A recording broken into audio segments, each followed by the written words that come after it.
One of the objectionable, irrational, easy to criticize things about our faith as Christians is this. You've experienced this.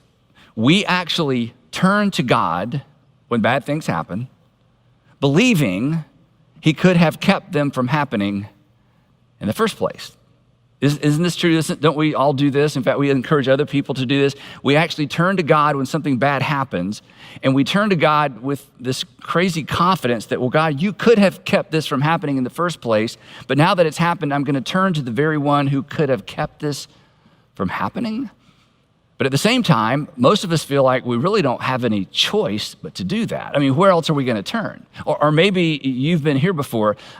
You find yourself asking God to comfort someone else in the aftermath of a loss that you are confident God could have prevented in the first place, but didn't. So, are we crazy? Are we naive? I mean, some would argue yes. In fact, for you, this dynamic may be the reason you finally gave up on faith altogether. And I'll just tell you, just between the two of us, I understand that. In August, this past August, I participated via video in a memorial service for two teenage boys. They were brothers who passed away on the same day in circumstances that are so horrific that I'm not going to tell you their story, primarily because it's not my story to tell. But if I were to tell you their story, you may not be able to pay attention to anything else I say in the next few minutes. I did not know this family, weeks after the incident, which took place in March. The parents, actually, the husband sent me an email, a long email, and told me the entire story in detail of what happened. There was a statement in his email where he said, it doesn't really matter what God does now because of what he did not do then. The story was so difficult to even begin to imagine that I didn't even want to respond to the email, and I have since told the family that. When I called, I found myself in a conversation with a mom fighting to maintain her sanity and her faith. In fact, the entire family was, her husband and their two daughters. And I was not sure their faith would survive. I even said that to her. I tried not to say anything patronizing. They already knew all the Bible verses and all the Bible stories. And in a later conversation, she actually said to me, she said, Andy, the most helpful thing you said. And when she said that, I thought, I can't imagine that I said anything helpful. But she said, the most helpful thing that you said was that if our faith did not survive this, that was understandable. You said that it may take years for our faith to recover, assuming that it recovers at all. And that is what I said. And I meant it. And through the weeks that ensued, we texted several times. And then in June, remember this event happened in March. In June, she texted me to say, hey, we're planning a memorial service for our sons at a church, one of our partner churches. It'll be in August, and we would love for you to send a short video that could be part of the service. And honestly, I was stunned, not that they asked me to send a video. I was stunned that their faith had begun to recover, that they were rediscovering faith, but not their old version of faith. They would be quick to tell you, if they ever tell their story, a much better faith, a deeper faith, a faith that wasn't propped up by everything is up and to the right. A faith that wasn't propped up by, well, God will make sure that you get back to normal eventually, because they will never get back to normal eventually. And what they recovered was faith in God, not the promises of God, not the blessings of God, just God. Because all the other stuff, all the other fluff had been torn away in a day. Now, you may know someone like that, and perhaps you're hoping for a recovery like that. And it may help to know, it certainly helps me to know, it may help to know that the men and the women who brought us the message of Jesus walked through similar valleys filled with random acts of violence, unnecessary suffering, and unanswered prayer. And yet, somehow, some way, they believed and they persevered. Now, last time we were together, and I hope you were with us last time we were together. Last time we were together, we looked at an episode from the life of the early church where food was about to become scarce throughout the entire Roman Empire. And most people in ancient times were already hungry most of the time. So when a famine struck, people didn't just eat less. In many parts of the world, there was literally nothing to eat. And as we discovered, the church in Antioch, instead of turning inward and focusing on their own needs, they actually stopped to consider who would be most negatively impacted by the famine. And then they asked the question, what can we do about it? And in an unprecedented move, they began collecting funds for a group of people they had never met in a part of the world most of them would never visit, whose culture was nothing like theirs. In fact, this is so important and it was so unprecedented. I want to give you a visual to help you understand the magnitude of their decision and what they did. Here's a map of what we generally consider the Holy Land, with Galilee in the north, Samaria, Judea, and the city of Jerusalem in the south. Now, these Gentile Jesus followers were located in Antioch, which doesn't even show up on the map. It is 300 miles away from Jerusalem. And in terms of ancient travel, these two cities, take a look, these two cities were an eternity apart. And culturally speaking, as I said, they were half a world apart as well. Never before in recorded history had a local multicultural group felt responsibility for a group of people with whom they had virtually nothing in common. Now, here's the question. Where did this politically and socially incorrect behavior come from? Well, it came from their recognition that for God so loved the entire world that he gave. And so they gave. They gave because that's what love required of them. So picking up where we left off last week, the folks in Antioch, the Gentile believers in Antioch, are beginning to take up a collection. They're concerned about the believers in Jerusalem who are already suffering because they're being persecuted for their faith. And then there's a famine that's about to make things even worse. So anyway, back in Jerusalem, something terrible happens. I mean, something terrible is coming, but something terrible happens.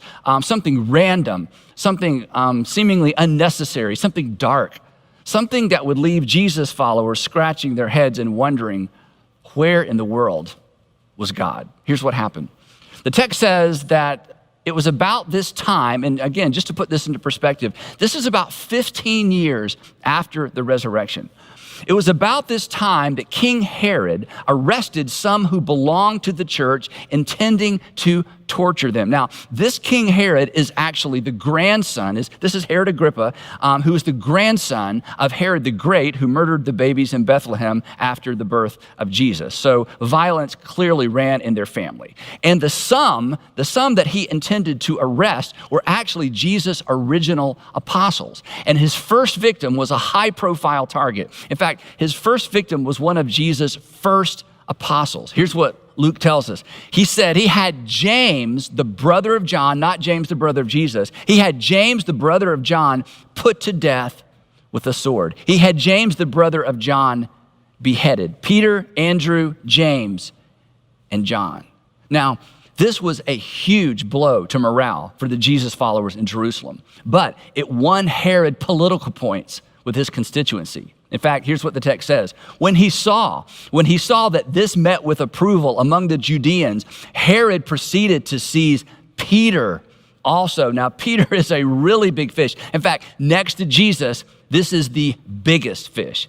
And this would keep the taxpayers happy, and perhaps it would quell some of the anti-Roman sentiment that was usually very high during Passover season. So, Herod followed through with his threat. After arresting Peter, so he arrests him, he puts him in prison, handed him over to be guarded by 4 squads of 4 soldiers each. So Peter is being guarded by 4 soldiers at all times, and this happened at the beginning of Passover, and Herod intended to bring him out for public trial after Passover. Luke continues. He says, so Peter was kept in prison, but here it is, but the church was earnestly praying to God for Peter. They were praying specifically for Peter's release. And there it is. This is one of the many places where the experience of first-generation believers intersects with ours. Think about it.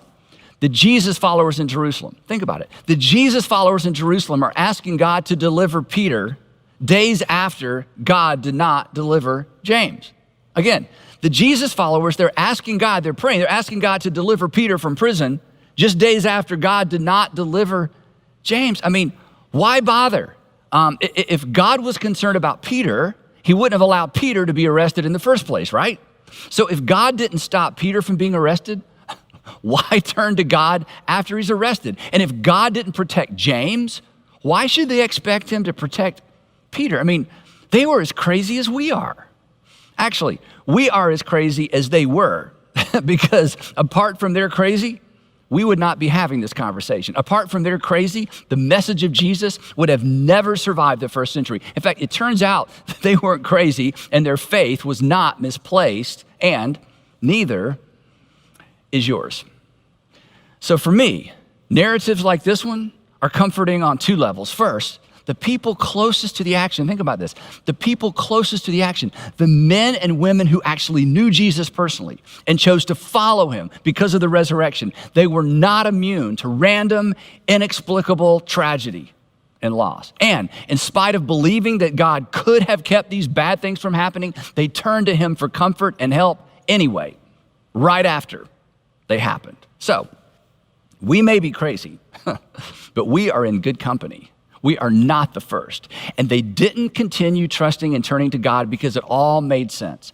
They continued trusting in and turning to God because the thing that made the least sense of all, the crucifixion of God's Messiah, resulted in the greatest possible good for all, the salvation of the world, forgiveness of sin, an on-ramp to a relationship with God. And here's the thing, to the degree that our faith is anchored to those same ancient events, our confidence in God will sustain us through the random, inexplicable, God, where are you valleys of life. So when you find yourself praying to the very God who did not come through for you to begin with, the way you wanted him to, the way you expected him to, the way he came through for the person next to you, you are in good company. Peter, Andrew, James, John, Mary, Martha, the men and women whose faith laid the groundwork for the evangelization of the entire world. Their irrational, in spite of, where are you, God faith is why the message of Jesus made its way into the 21st century. In fact, spoiler alert, Herod doesn't execute Peter, but we'll get back to that in just a minute. Now, several years after Peter was arrested in Jerusalem, he actually sits down and he dictates a letter to Christians living in a variety of regions scattered around the Roman Empire. Christians who, like himself and his friends in Jerusalem, were suffering because of their faith. Now, before I read you what he writes, keep in mind, by the time he's writing this letter, he's been arrested multiple times. He's been living as a fugitive for years. In fact, he kept his whereabouts so concealed, nobody even knows for sure where Peter was between his arrest in Jerusalem and his execution in Rome, maybe 9 or 10 years later. Yet in spite of the fact that he's living on the run, here's what he says. He writes to Christians who are experiencing some of the same things he is. He says, praise be to the God and Father of our Lord Jesus Christ. It's like, wait, Peter.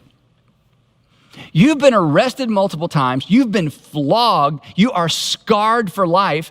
And the God and Father of our Lord Jesus Christ did nothing to stop it. I mean, you have a price on your head. Stephen is dead. James is dead. The apostles are all scattered. Well, what are you talking about? And he would say, here's what I'm talking about. In his great mercy, he has given us a new birth, a different kind of relationship with God.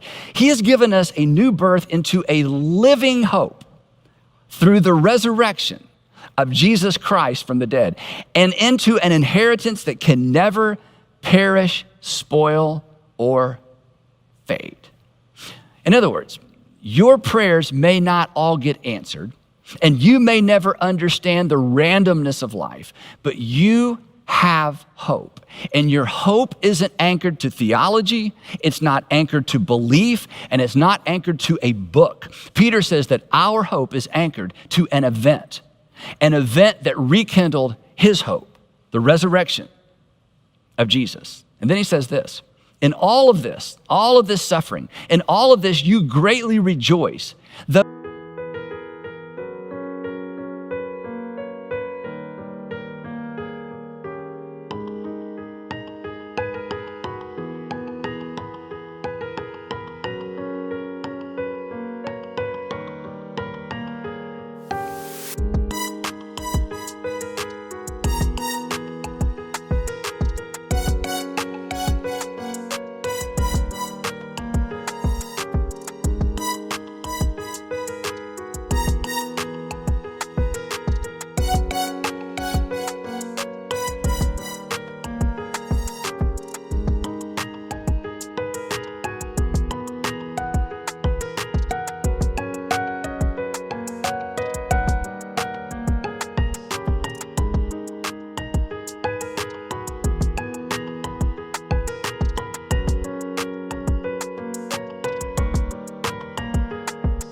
So now for a little while, you may have had to suffer grief of all kinds of trials, in all kinds of trials. In other words, he says, in light of all that God has done for you, you can find joy and you can rejoice in the middle of it. There's not joy because of the trials. There's joy in spite of the trials because of what God has done for you. And Peter, again, who has suffered in ways we can't even begin to imagine, says that this suffering is just for a little while. And he could have added, in all kinds of trials, like I have. To which we say, so wait, again, Peter, grief, trials, suffering, randomness are not evidence that God's not listening, that God's not involved. They don't indicate that things are spinning out of control, that we need a revival, that Jesus is returning soon, or maybe we've done something wrong. And Peter would say, no, not at all. These trials have come. These have come so that the proven genuineness of your faith, of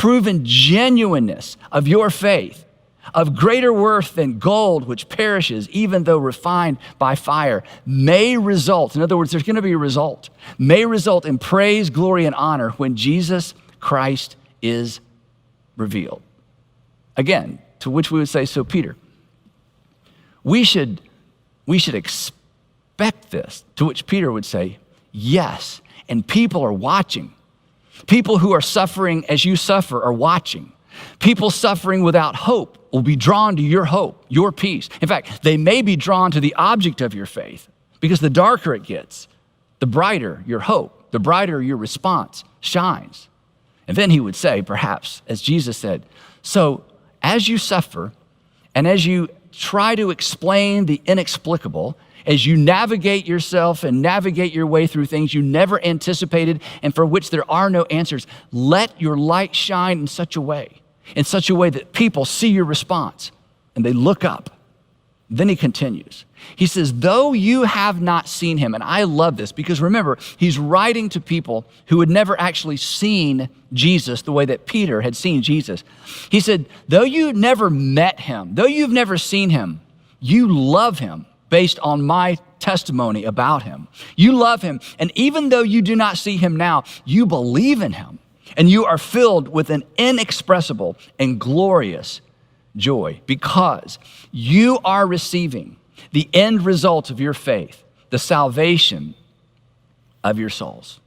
So once again, we push back. So Peter, so what you're saying is this, that the inconsistency and the randomness of life, it doesn't throw you off. It doesn't undermine your confidence. I mean, come on. They got James, they came for you, and Peter would say, no, my faith doesn't depend on consistency or certainty or my ability to explain things. My faith is not shaken by the randomness of life. Come on. I saw the best possible person suffer the worst possible death. It made no sense at all, none. And God brought him back to life.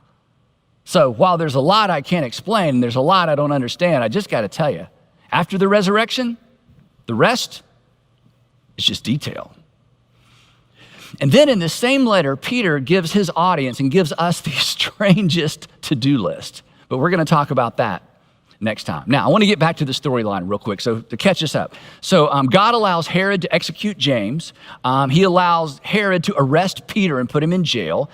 The Jesus followers in Jerusalem are praying and asking God to facilitate Peter's release, knowing that Herod may be coming for them next. And then, for reasons that made absolutely no sense to them at the time, but would become clearer later, the night before, check this out, the night before Herod was to bring Peter to trial and then have him executed, Peter was sleeping between two soldiers, bound with two chains, and sentries stood guard at the entrance. And then suddenly an angel of the Lord appeared, and a light shone in the cell, and the angel struck Peter on the side and woke him up. "Quick, get up," he said, and the chains fell off of Peter's wrist. Then the angel said to him, "Put on your clothes and sandals." And Peter did so. "Wrap your cloak around you and follow me," the angel told him. And so, of course, Peter followed him out of the prison. But he had no idea that what the angel was doing was really happening. He thought he was seeing a vision or maybe having a dream. And then they passed the first and the second guards, and they came to the iron gate leading to the city. It opened for them by itself, and they went through it. And then, when they had walked the length of one street, suddenly the angel left him. Now, I know what you're thinking, because I think the same thing. Really? Really? And why doesn't God do that kind of thing anymore? And why doesn't God do that kind of thing for me anymore? But let me tell you what Peter and his friends were wondering. Why didn't God do that for James, our friend? And they never got a good answer to their question. And we may never get satisfying answers to ours either. Now, when Peter realized that this was not a dream, that he really was safe and outside the city walls, he went to the home of Mary, the mother of John, also called Mark, where many people had gathered and were praying for his release. So Peter runs down the street. He knows he doesn't have much time. He certainly doesn't want to incriminate his friends. So he runs to the door of a home he'd been to many times. And Peter knocked on the outer entrance, and a servant named Rhoda came to answer the door. And when she recognized Peter's voice, because he had been in their home many times, she was so overjoyed, she ran back to the people who were praying without opening the door and exclaimed, "Peter is at the door." Now, remember, they're praying for his release, but apparently they did not really expect God to answer their prayer. In fact, listen to their response, and this is important. This is just more evidence that the writers of the New Testament did not write the main characters in as heroes or even people with more than average faith. They didn't experience miracles every day, and they did not expect a miracle this day. Now, when Rhoda tells the prayers that Peter is at the door, here's what they said. They said, "Rhoda, you are out of your mind." Well, to which we'd say, "Wait, weren't you just praying for this?" To which they would say, "Yeah, but we didn't really expect anything to happen." When she kept insisting that it was so, they said, "Well, then it must be his angel. It must be his spirit counterpart. He must already be dead, and it's his ghost." But Peter kept on knocking. And when they opened the door and saw him, they were astonished. Imagine that, an actual answer to prayer. Imagine that. Now, at this point, they are so delighted, they're celebrating, and they're making so much noise in the middle of the night that Peter motions to them with his hand to be quiet. And then he says this, "Tell James, the brother of Jesus, tell James and the other brothers and sisters about this. Let them know that I've been released, that I'm free." He said, and then he left for another place. Now, this is so interesting, and we're going to come back to this next time. Luke doesn't say where Peter went.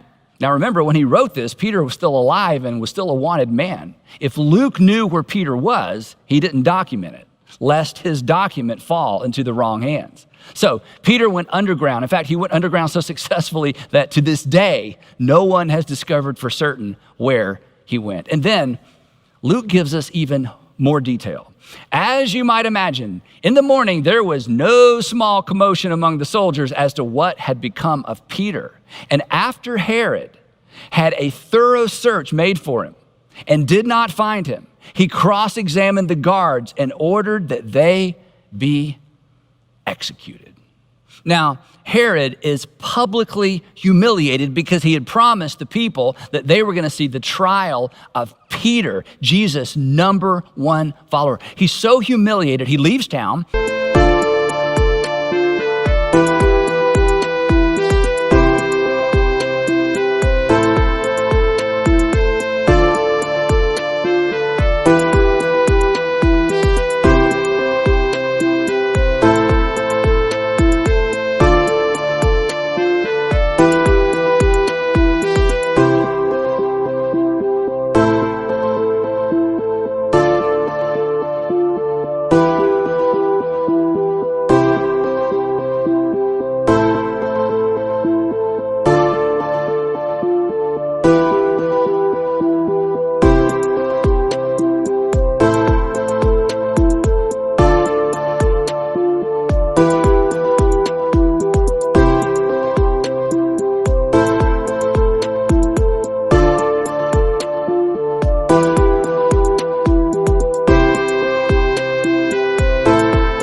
He goes to his beach house down by the Mediterranean Sea, and while he's there, a group from a neighboring city asked to have an audience with him to show their support because they depended on Herod and his favor for their food supply. And Luke tells us about this. Here's what he says. He says, on the appointed day when Herod was having this public meeting, he was wearing his royal robes, and he sat on his throne, and he delivered a public address to the people. Now, Jewish historian Josephus says that Herod's robe on this particular day was actually made of silver, and that when the afternoon sun reflected off of the silver robe, that the crowd erupted and declared him a god. Luke says it this way. The crowd shouted, "This is the voice of a god, not a man." And immediately, because Herod did not give praise to God, an angel of the Lord struck him down, and he was eaten by worms and died. And again, Josephus confirms this. Here's his version. He says that Herod was seized by a severe pain in his bowels. He was rushed off the stage, and several days later, he died. Now, what do you think? What do you think Peter thought when he got the news? I mean, he was probably relieved that Herod was out of the way, but he may have thought, God, if you had just taken him a month earlier, James would still be alive, as well as 4 unfortunate prison guards. And then Luke wraps up this account with this statement. But, in other words, in spite of all of this drama, in spite of all this inconsistency, in spite of all of these unanswered questions, but the word of God continued to spread and flourish. In fact, we know that it did, because it's why these texts were created and preserved. It's why the name and the message of Jesus would eventually circle the globe. But on a personal level, these events and events like these and the response of our first century brothers and sisters is why, to borrow a phrase from the Apostle Paul, it's why we don't grieve. It's why we don't mourn as those who have no hope. For we believe that Jesus died and rose again. It's why, to borrow from Peter's words, it's why we can cast our cares on him, because we know he cares for us. You can know that he cares for you. In spite of what you see around you, in spite of what's happening to you, it's why, to borrow a phrase from the author of Hebrews, we can approach God's throne of grace with confidence so that we may receive mercy and find grace to help us in our time of need. It's why we have hope, even when we don't have explanations. If Peter is correct, and he would know, if Peter is correct, what strikes us as random, unfair, unnecessary may in fact be random. It's certainly unfair and perhaps unnecessary, but in spite of that, if Peter is correct, he assures us our hope is not misplaced. Our hope, your hope, is not in vain, because we have a living hope that is anchored not to our ability to predict and interpret circumstances. We have a living hope that is anchored to the resurrection of Jesus Christ from the dead.